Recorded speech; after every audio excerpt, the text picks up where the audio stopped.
UP और उत्तराखंड की खबरों के लिए एबीपी गंगा को सब्सक्राइब करें और बेल आइकन दबाएं। हम सब जानते हैं कि पूरे देश और पूरी दुनिया में वर्तमान में वैश्विक महामारी कोरोना से पूरी दुनिया त्रस्त है और इस समय इस कोरोना महामारी से जूझने के लिए केंद्र सरकार और प्रदेश सरकार भी पूरी प्रतिबद्धता के साथ कार्य कर रही है। हम सब जानते हैं भारत दुनिया का सबसे बड़ा लोकतंत्र है। 135 करोड़ की आबादी भारत के अंदर निवास करती है। दुनिया को यह आशंका थी कि लोकतांत्रिक व्यवस्था में इतने बड़े देश में इतनी बड़ी आबादी को भारत कैसे संभालेगा, लेकिन हम सब अभिनंदन करेंगे प्रधानमंत्री मोदी जी का, जिनके नेतृत्व में कोविड-19 प्रारंभ होने के पहले लिए गए फैसले, समय से पहले लिए गए फैसले के कारण भारत आज एक सुरक्षित स्थिति में है और आदरणीय प्रधानमंत्री जी के मार्गदर्शन में प्रदेश के अंदर हम लोगों ने समय से जो फैसले लिए और प्रभावी ढंग से उनको जमीनी स्तर पर उतारने का कार्य किया, जिसका परिणाम है कि देश के अंदर पॉजिटिविटी रेट में, रिकवरी रेट में उत्तर प्रदेश सबसे बेहतरीन स्थिति में है। साथ ही साथ मृत्यु दर भी अन्य राज्यों की तुलना में उत्तर प्रदेश पूरी तरह नियंत्रण किया हुआ है। ये सब संभव हो पाया है सरकार, संगठन और उत्तर प्रदेश की 24 करोड़ जनता के सामूहिक प्रयास से। जब भी टीम वर्क होता है तो उसके परिणाम सामने आते हैं, पर टीम वर्क कोविड-19 के नियंत्रण की दृष्टि से भी बहुत प्रभावी ढंग से सामने देखने को मिला है। आपने देखा होगा कि अगर कोविड-19 पिछली सरकारों के समय होता तो प्रदेश का भी और देश का क्या हाल हुआ होता। कोविड-19 में लॉकडाउन प्रारंभ होते ही आदरणीय प्रधानमंत्री जी ने गरीब कल्याण पैकेज की घोषणा की। देश के अंदर 80 करोड़ गरीबों को 13वीं बार इस समय निःशुल्क खाद्यान्न उपलब्ध कराया जा रहा है। प्रदेश में 18 करोड़ गरीबों को यह खाद्यान्न उपलब्ध कराने का कार्य किया जा रहा है।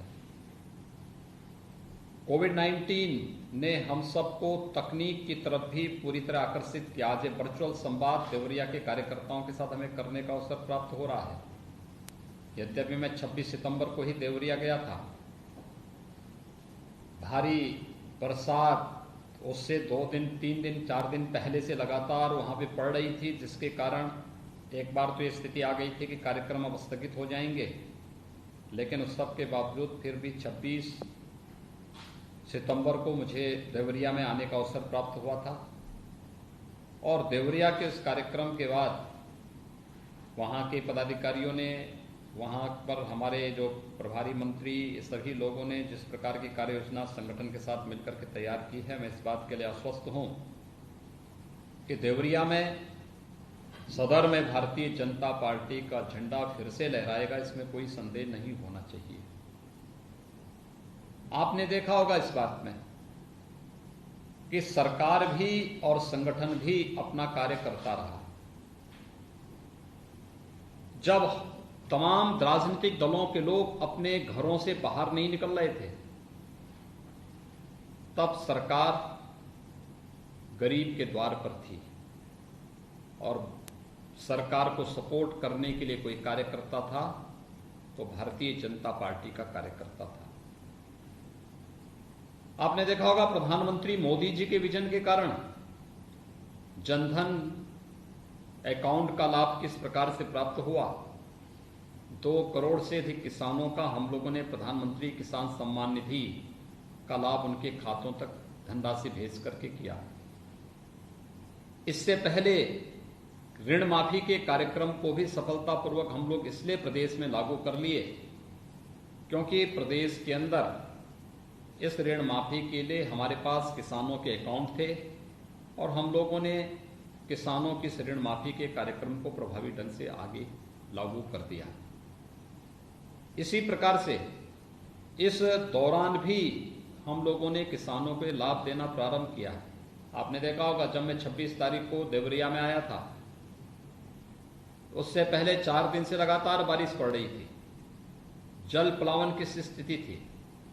तो हमने देवरिया नगर के लिए जल निकासी के लिए धनराशि स्वीकृत की और किसानों की फसल जो अतिवृष्टि से नुकसान हुई थी उसका मुआवजा भी हम जिलों में भेज चुके हैं, चाहे वो देवरिया हो, कुशीनगर हो, महाराजगंज है, गोरखपुर है, बस्ती है, सिद्धार्थनगर है, संत कबीर नगर है, आजमगढ़ है, मऊ है, बलिया है, इन सभी जनपदों में हम मुआवजा भेज चुके हैं।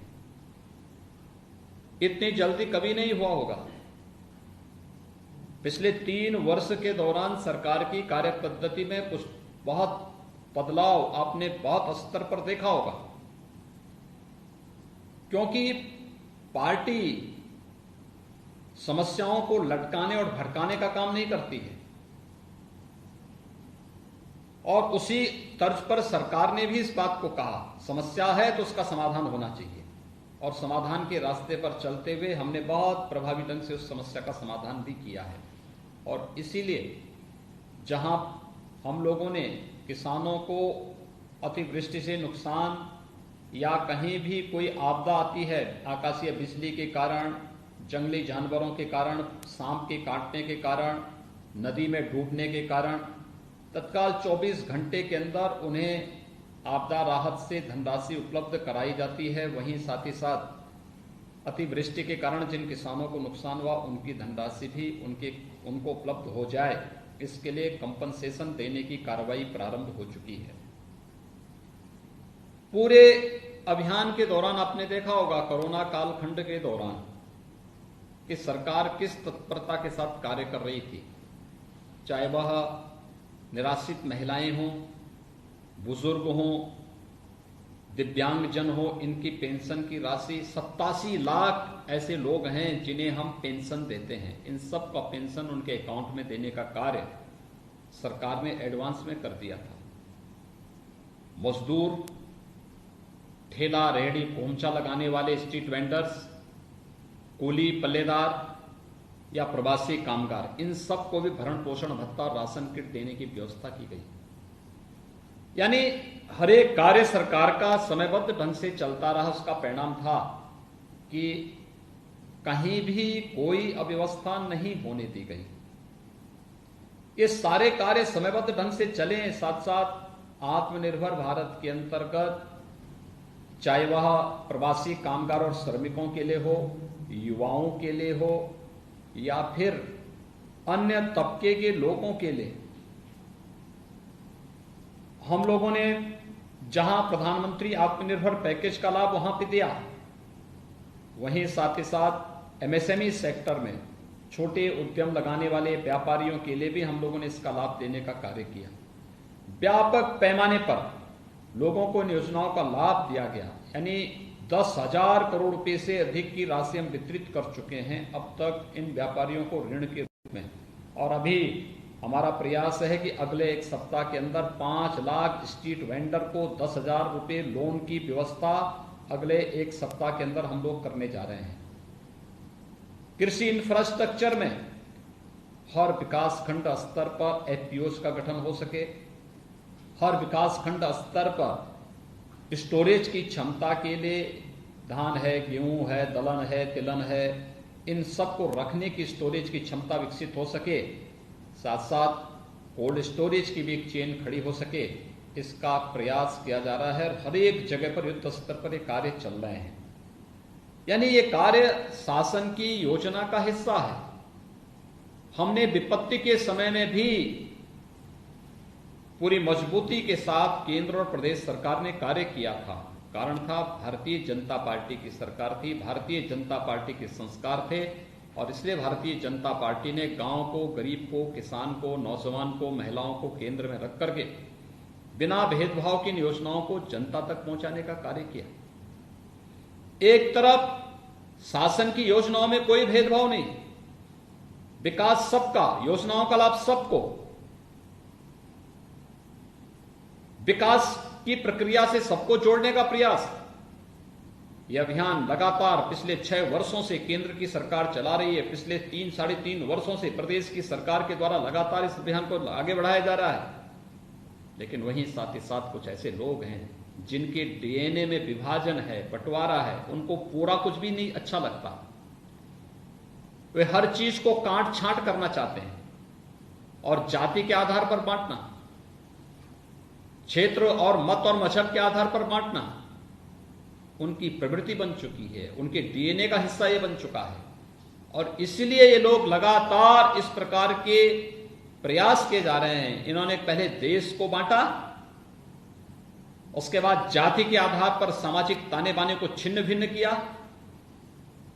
जब भी इन्हें सत्ता मिली, इन्होंने अपने परिवार के अलावा किसी को नहीं माना।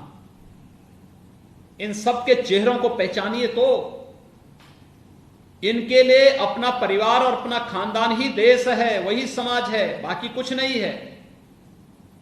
लेकिन जब भी सत्ता की बात करते हैं, वंश की बात करते हैं, परिवार तक सीमित रह जाते हैं, और जब भी इससे बाहर जाते हैं, सत्ता के बाहर जाते हैं, तो उस समय फिर विभाजन और षड्यंत्र करने में कोई कोताही नहीं बरतते।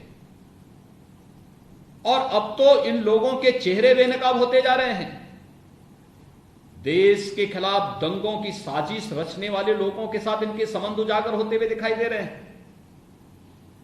बहुत बड़ी यानी षड्यंत्र की एक साजिश देश के खिलाफ। जब पूरा देश श्री राम जन्मभूमि के ऐतिहासिक फैसले को लेकर के उमंग और उत्साह में था, तब कुछ तत्व दंगे रचने की साजिश रच रहे थे। जब पाकिस्तान, बांग्लादेश, अफगानिस्तान से जुड़े हुए अल्पसंख्यक समुदाय से जुड़े हुए हिंदू, बौद्ध, सिख, जैन, इन सभी लोगों को जो वहां पे पीड़ित थे, प्रताड़ित थे, भारत की नागरिकता देने का काम हो रहा था, और इसकी ऐतिहासिक घोषणा संसद के द्वारा आदरणीय गृह मंत्री जी के द्वारा की जाती है, तब देश के खिलाफ एक षड्यंत्र करके दंगा कराने की साजिश होती है। जब प्रदेश अपने कामगार, श्रमिकों, समाज के विकास को कोरोना कालखंड में तीव्रता के साथ आगे बढ़ाने का कार्य करता है, तब उत्तर प्रदेश में व्यापक जाति और सांप्रदायिक दंगा भड़काने की एक व्यापक योजना रची जाती है। इन चेहरों को पहचानो तो ये वही लोग हैं जो पूर्वी उत्तर प्रदेश की चीनी मिलों को बंद कर देते हैं। ये वही लोग हैं जिनके शासन काल में पूर्वी उत्तर प्रदेश में कोरोना इंसेफ्लाइटिस से 50,000 से अधिक बच्चे असमय काल कलवित हुए थे। एक भी बार इन्होंने इसके लिए आवाज नहीं उठाई, कभी इसके बारे में कोई नहीं बोला, क्योंकि मरने वाला बच्चा गरीब का था, दलित का था, अल्पसंख्यक समुदाय का था। गरीब की कोई जाति नहीं होती, लेकिन एक भी सहानुभूति के शब्द कभी भी न सपा ने, न बसपा ने, न कांग्रेस ने, न किसी अन्य दल ने कभी उनके प्रति व्यक्त किया। और भाइयों बहनों, मुझे आज बताते हुए प्रसन्नता है कि दिमागी बुखार यानी इंसेफ्लाइटिस 1977 से पूर्वी उत्तर प्रदेश के मासूम बच्चों को निकल रही थी। आज प्रधानमंत्री मोदी जी की स्वच्छ भारत मिशन के कारण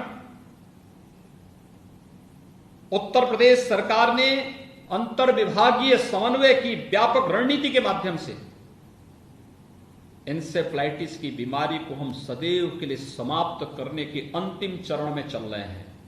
आपने देखा होगा, आप आंकड़े निकालिए 2014, 2015, 2016 या तो 1977 से, ये सारे आंकड़े मौजूद हैं। 1977 से लेकर के 2017 तक के आंकड़े निकालिए। हर वर्ष 500 से लेकर 1500 मौतें प्रदेश में होती थी। गोरखपुर के बीआरडी मेडिकल कॉलेज में होती थी। बीआरडी मेडिकल कॉलेज में होने वाली मौतें कहां की थी? देवरिया से थी, कुशीनगर से थी, महाराजगंज से थी, सिद्धार्थनगर, संत कबीरनगर, बस्ती, इन्हीं जनपदों की थी। इतने भारी पैमाने पे मौतें होती थी। 500 से लेके 1500 मौत हर वर्ष होती थी। और इस वर्ष यानी पिछले वर्ष हम लोग इस मौत के आंकड़ों को 121 पे लेके आए और इस वर्ष ये मौत अभी मात्र 15 तक है। 14-15 मौतें मात्र इस बार हुई हैं। यह है व्यापक कार्य योजना। हमने किसी की जाति नहीं पूछी, हमने किसी का मत और मजहब नहीं पूछा। हमने तो प्रधानमंत्री मोदी जी के मंत्र को, सबका साथ सबके विकास को प्रत्येक नागरिक तक बिना भेदभाव की पहुंचाने का कार्य किया। ऐसे ही कोरोना कालखंड में भी हम लोगों ने प्रवासी कामगार हो, श्रमिक हो या कोई भी जरूरतमंद हो, राशन कार्ड किसी की जाति देख करके नहीं पहुंची। नहीं तो सपा के कार्यकाल में आपने देखा होगा खाद्यान्न माफिया कुशीनगर में हावी होते थे, देवरिया में हावी होते थे, बलिया में हावी होते थे, गरीब का खाद्यान्न ही खा जाते थे। इस बार तो हर गरीब को राशन मिला है, कोई गरीब ये नहीं कह सकता। हम लोगों ने सारी पाबंदी समाप्त की। अगर किसी के पास राशन कार्ड नहीं, राशन कार्ड बनाइए और अगले दिन से उसको राशन देना प्रारंभ कर दीजिए। प्रधानमंत्री मोदी जी के कारण पहले आपने देखा होगा कि पहले इन गरीबों को, वृद्धजनों को, विधवा महिलाओं को, दिव्यांगजनों को पेंशन की राशि नहीं मिलती थी। उस पेंशन की राशि में भी काट छांट होती थी, भ्रष्टाचार होता था। आज प्रधानमंत्री मोदी जी ने टेक्नोलॉजी का उपयोग किया, जनधन योजना के माध्यम से वह योजना का लाभ आज उसे प्राप्त हो रहा है। पैसा डीबीटी के माध्यम से एक क्लिक करो, सारा पैसा उनके खाते में पहुंच जाता है। अब वो समय नहीं रहा जब लोग कहते थे कि साहब 100 रुपया भेजते हैं, गरीब तक 10 ही पहुंचता है। ये लाचारगी देश का प्रधानमंत्री दिखाए, इससे बड़ा दुर्भाग्य क्या हो सकता है? क्योंकि उन्होंने किसी गरीब के हित के सही मन से कार्य नहीं किया। बैंक तब भी थे,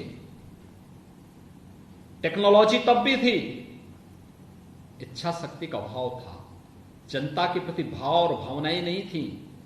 लेकिन प्रधानमंत्री मोदी जी ने करके दिखा दिया। आज तो देवरिया जनपद का कोई भी गरीब, वह गोरखपुर में हो, पूर्वी उत्तर प्रदेश में हो, लखनऊ में हो, दिल्ली हो, मुंबई हो, कहीं भी रहता हो, अगर उसका राशन कार्ड देवरिया में बना है, अपने उस राशन कार्ड से वो देश के अंदर कहीं भी राशन ले सकता है। नेशनल पोर्टेबिलिटी की सुविधा उपलब्ध करा दी गई है। यह है सरकार की कार्य पद्धति। लेकिन ये अच्छा कार्य जो गरीब के लिए है, किसान के लिए है, नौजवान के लिए है, महिलाओं के लिए है, ये कार्य इन लोगों को अच्छा नहीं लग रहा है। इसलिए अव्यवस्था फैलाना, दंगा कराना, भड़काना, अव्यवस्था पैदा करना, आगजनी करना। आपने एक कांग्रेस नेता का बयान पढ़ा होगा, वो कह रहा है साहब हम दंगा इसलिए कराना चाहते हैं, कुछ लोग इधर से मरे, कुछ लोग उधर से मरे और फिर इनके नेताओं को वहां जाने का अवसर प्राप्त हो। इससे निकृष्ट सोच और क्या हो सकती है? देश के लिए, समाज के लिए इस प्रकार की सोच एक खतरनाक सोच है। यह खतरनाक सोच इनके डीएनए का पार्ट बन चुका है और जनता इसीलिए इस खतरनाक सोच को समाप्त करने के लिए इनको सत्ता से बेदखल की है। यह चीज बताने की आवश्यकता है लोगों को। यह वही देवरिया जनपद है जिस देवरिया जनपद को कभी चीनी का कटोरा कहा जाता था। कहां चली गई वहां की चीनी मिलें? क्यों बंद हो गई? कौन है बंद करने वाले? कौन है बेचने वाले? वहां के किसानों के आजीविका का आधार बनने वाली इन चीनी मिलों को बंद करने वाले लोग कौन है? इन चेहरों को पहचानने की आवश्यकता है। वहां का एक एक कस्बा, गौरी बाजार हो, देवरिया हो, रामपुर कारखाना हो, ये जितने वहां के कस्बे थे, बरहज है, रुद्रपुर है, ये जितने भी कस्बे वहां के थे, देवरिया हो, कुशीनगर, गोरखपुर, बस्ती, ये सभी कस्बे किसी न किसी चीनी मिल पर आधारित थे। वहां की खुशहाली का आधार ये कस्बे बने थे, चीनी मिलें बनी थी। लेकिन पिछली सरकारों ने एक एक करके औने पौने दाम पर इन चीनी मिलों को बेचना प्रारंभ किया। जिन चीनी मिलों में विवाद है, मामला चूंकि सुप्रीम कोर्ट में पेंडिंग है, सरकार कुछ नहीं कर सकती। नहीं तो जैसे हमने पिपराइच में और मुंडेरवा बस्ती में एक नई चीनी मिलें लगाई हैं, ऐसे ही हम अन्य जगह भी लगाना चाहते हैं, क्योंकि मुझे मालूम है वहां के किसानों के लिए, वहां के नौजवानों के लिए और वहां के व्यापारियों की खुशहाली के लिए ये सभी आवश्यक है। इसलिए वहां पर ये चीजें लगनी चाहिए, लेकिन मामला कोर्ट में लंबित होने के नाते समय से सरकार अभी कोई निर्णय नहीं ले सकती। लेकिन हमें उन चेहरों को पहचानना चाहिए जिन्होंने किसानों के जीवन में, वहां के पूर्वी उत्तर प्रदेश के नौजवानों के जीवन में और वहां के व्यापारियों की खुशहाली पे इस प्रकार की साजिशें करके चीनी मिलों को बंद करके औने पौने दाम पर बेचने का कार्य किया था। आज देवरिया में हम लोगों ने एक मेडिकल कॉलेज दिया है। याद करिए, देवरिया के बारे में कोई सोचता था कि देवरिया में मेडिकल कॉलेज स्थापित होगा? भाइयों बहनों, इसी को सोचने की आवश्यकता है। आज हम मेडिकल कॉलेज दे रहे हैं, देवरिया में बन रहा है युद्ध स्तर पर। अगले वर्ष हम उसमें एडमिशन करेंगे, एक नया मेडिकल कॉलेज देवरिया के लिए। महर्षि देवरा बाबा के नाम पर मेडिकल कॉलेज बन रहा है। मेडिकल कॉलेज का मतलब विशेषज्ञ स्वास्थ्य सेवाएं आपके द्वार तक पहुंच रही हैं। हम लोगों ने इंसेफ्लाइटिस ट्रीटमेंट सेंटर बनाए हैं पूर्वी उत्तर प्रदेश के हर एक पीएससी में, सीएससी में, पीको, मिनी पीको बनाए हैं।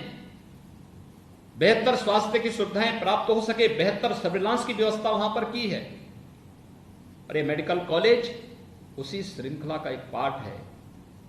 याद करिए, 1947 से लेकर के 2017 तक उत्तर प्रदेश में केवल 12 गवर्नमेंट मेडिकल कॉलेज बने थे।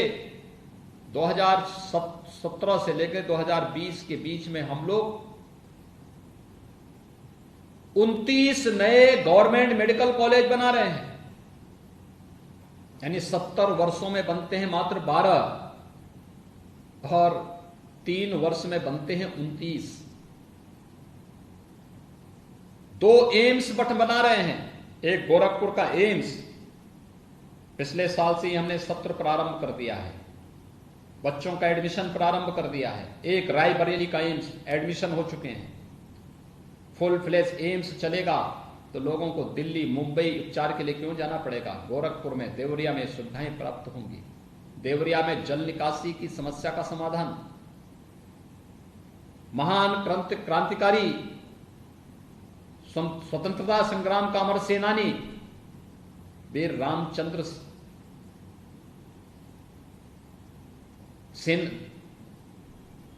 सेनानी की स्मृति को ताजा करने के लिए, रामचंद्र विद्यार्थी की स्मृति को ताजा करने के लिए उनका स्मारक हम देवरिया में बनाने जा रहे हैं। उसकी स्वीकृति सरकार पहले दे चुकी है। यानी ये कार्यक्रम सरकार के अभियान के हिस्से हैं। और इसलिए मैं आप सबसे इस बारे में कहना चाहता हूं कि बहुत सारे लोग हैं जो लोग विकास में बाधक बनना चाहते हैं। इन लोगों से पूछा जाना चाहिए। 50-50 वर्षों तक या प्रदेश में सर्वाधिक समय तक इन लोगों को शासन करने का अवसर मिला था। कोई दल ऐसा नहीं कह सकता कि उन्हें शासन करने का अवसर नहीं मिला। कांग्रेस हो, सपा हो, बसपा हो या अन्य जो भी हो, कोई ये नहीं कह सकता कि उनको मौका नहीं मिला। सबको मौका मिला था शासन करने का। गरीब के लिए आवास क्यों नहीं बना पाए? हम तो 3 वर्ष में, मात्र 3 वर्ष में 30 लाख गरीबों को एक आवास दे दिए। 2 करोड़ 61 लाख गरीबों को एक शौचालय दे दिए। हर ग्राम पंचायत में जहां पंचायत भवन नहीं, वहां एक नया पंचायत भवन दे रहे हैं। और हर पंचायत भवन को हम ऑप्टिकल फाइबर के साथ जोड़ करके हर ग्राम पंचायत में 3 से 4 नौजवानों को नौकरी और रोजगार देने की व्यवस्था करने जा रहे हैं। हर ग्राम पंचायत में सामुदायिक शौचालय का निर्माण करने की, कोई भी कार्यक्रम हो, गांव में शादी ब्याह का है, यज्ञ का है या कोई भी अन्य धार्मिक आयोजन है, तो गंदगी न हो इसके लिए सामुदायिक शौचालय भी हर ग्राम पंचायत में बनाए जा रहे हैं। ये काम पहले भी हो सकता था, सोच नहीं थी। गरीबों को राशन कार्ड पहले भी दिया जा सकता था, सोच नहीं थी। गरीबों को विद्युतीकरण के लिए निशुल्क कनेक्शन और कनेक्शन के पहले विद्युतीकरण करना, यह काम पहले भी हो सकता था, सोच नहीं थी। गरीबों को भी रसोई गैस का कनेक्शन मिले, 46 लाख लोगों को उत्तर प्रदेश में कनेक्शन उपलब्ध कराए गए, पहले नहीं दिया गया, भाजपा के आने के बाद दिया गया। हर गरीब को 5 लाख रुपए की आयुष्मान भारत की स्वास्थ्य सुविधा उपलब्ध हो, यह काम पहले भी हो सकता था, नहीं किया क्योंकि गरीब के बारे में सोच नहीं थी। क्योंकि जब खानदान और वंशवाद से और परिवारवाद से ऊपर उठे तब ना 10 वर्षों में जितनी नौकरी उत्तर प्रदेश में पिछली सरकारों ने नहीं दी, मात्र 3 वर्ष में 3 लाख से अधिक नौजवानों को उत्तर प्रदेश में सरकारी नौकरी दी, 20 लाख नौजवानों को प्राइवेट सेक्टर में हम लोगों ने नौकरी दी और 1.5 करोड़ नौजवानों को रोजगार और स्वतः रोजगार के साथ जोड़ने का काम उत्तर प्रदेश में हम लोगों ने मात्र 3 वर्ष में किया है। ये काम पहले भी हो सकता था। पहले तो माफिया हावी थे, गुंडे हावी थे, अराजकता व्याप्त थी। इन अपराधियों को कौन संरक्षण देता था? कौन इनकी बड़ी बड़ी इमारतों और हवेलियों को बनाने में मदद करता था? कौन इनके अपराध को संरक्षण देने का कार्य करता था? अगर हमने कभी सोचने का प्रयास किया होता, यानी ये जो अपराधी और माफियाओं को संरक्षण देने वाले लोग हैं, दंगों की पृष्ठभूमि रचने वाले लोग हैं, यही लोग जाति के आधार पर समाज को बांट रहे हैं, यही लोग दंगों की पृष्ठभूमि इस आधार पर तैयार कर रहे हैं। इन चेहरों को पहचानने की आवश्यकता है और इसीलिए मैं आप सबका आह्वान कर रहा हूं। उपचुनाव विकास का एक ऐसा मॉडल देवरिया के लिए खड़ा करने का एक अवसर आपको प्रदान कर रहा है, जहां पे अच्छे ढंग से विजयी बना करके, भारतीय जनता पार्टी को विजयी बना करके हम लोग एक बार फिर से साबित करेंगे कि भारतीय जनता पार्टी ने किया है, भारतीय जनता पार्टी की सरकारों ने विकास किया और भारतीय जनता पार्टी की सरकार को आगे अवसर मिलना चाहिए। और इसी के लिए आज हम सब आपके बीच में, मैं प्रदेश अध्यक्ष जी के साथ आपके बीच में आपसे संवाद बना रहा हूं। मैं 26 को भी आपके साथ बैठा था, बड़ी संख्या में वहां के सामाजिक संगठनों के साथ भी हमने बैठक की थी। उस समय भी हमने आपके साथ एक संवाद बनाया था और आज फिर मैं आपके साथ एक संवाद बना रहा हूं। आपसे मेरी यही अपील होगी, एक अवसर है हमारे पास,